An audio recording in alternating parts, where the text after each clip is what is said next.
ഇത് ഞാൻ വളരെ മുമ്പ് തന്നെ ഇക്കാര്യത്തെക്കുറിച്ച് ഒരു പ്രവചനം പോലെ നടത്തിയിട്ടുള്ളതാണ്. ഇത് അതിരൂക്ഷമാകാൻ പോവുകയാണ്.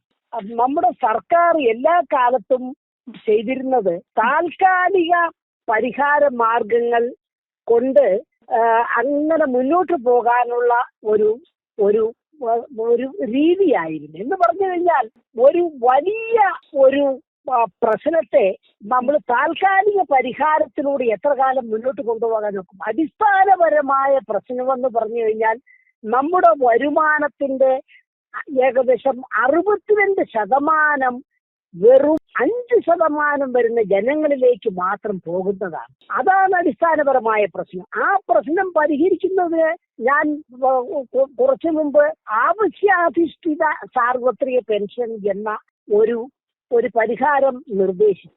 അതായത് പൊതുവിഭവങ്ങൾ പരിമിതമാണ്, അതെല്ലാവരും കൂടെ സംഭാവന ചെയ്യുന്നതാണ്, അതിന്മേൽ എല്ലാവർക്കും അവകാശമുണ്ട് എന്ന വസ്തുത കണക്കിലെടുക്കാതെ വെറും 1.5 അല്ലെങ്കിൽ 2% വരുന്ന പെൻഷൻകാർക്ക് നമ്മുടെ 23% വരുന്ന വരുമാനം പോവുകയാണ്. ബാക്കിയുള്ളത് 62 ബാക്കിയുള്ളത് 39% പോകുന്നത് സർക്കാർ ഉദ്യോഗസ്ഥന്മാർക്കാണ്.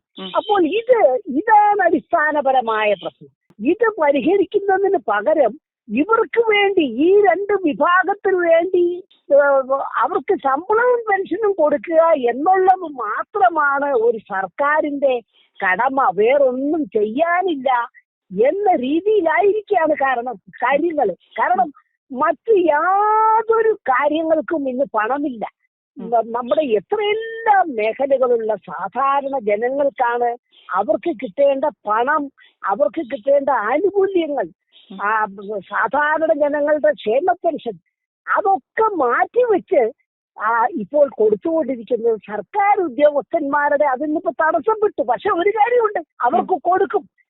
ഓരോ 5-6 ദിവസത്തിനകം എങ്ങനെയെങ്കിലും കണ്ടെത്തിയത് കൊടുക്കും. കാരണം അങ്ങനെ കൊടുക്കാതിരുന്നാൽ ആർട്ടിക്കിൾ 360, അതായത് സാമ്പത്തികമായ ഒരു അടിയന്തരാവസ്ഥ പ്രഖ്യാപിച്ച് കേരള സർക്കാരിനെ പിരിച്ചു വിടാനുള്ള അധികാരം വരെയുണ്ട്. അതിനുള്ള നമ്മുടെ ഭരണഘടനയിൽ വ്യവസ്ഥകളുണ്ട്. അപ്പൊ ആ സ്ഥിതിയിൽ എത്താതിരിക്കാൻ എല്ലായിടത്തു നിന്നും കടമെടുത്ത് വിഭവങ്ങളെല്ലാം ട്രഷറിയിൽ എത്തിച്ചുകൊണ്ടിരിക്കുകയാണ്. എന്തിനു വേണ്ടി? സാധാരണ ജനങ്ങൾക്ക് പെൻഷൻ കൊടുക്കാനോ അവരുടെ ആവശ്യങ്ങൾക്ക് വേണ്ടിയല്ല. ഈ വെറും 5% വരുന്ന സർക്കാർ ഉദ്യോഗസ്ഥന്മാർക്കും പെൻഷൻകാർക്കും കൊടുത്തില്ലെങ്കിൽ നമ്മുടെ സർക്കാരിന് നിലനിൽക്കാനാവുകയില്ല. വേറൊരു തരത്തിൽ പറഞ്ഞാൽ മദ്യത്തിന്റെയും ഭാഗ്യക്കുറിയിലൂടെയും പെട്രോളിലൂടെയും സാധാരണ ജനങ്ങൾ ട്രഷറിയിൽ എത്തിക്കുന്ന പണം ഒരു ചെറിയ വിഭാഗങ്ങൾക്ക് കൊടുക്കാനോ ചെയ്യുന്നുള്ളൂ എന്നുള്ളതാണ് നമ്മുടെ ദുരവസ്ഥ.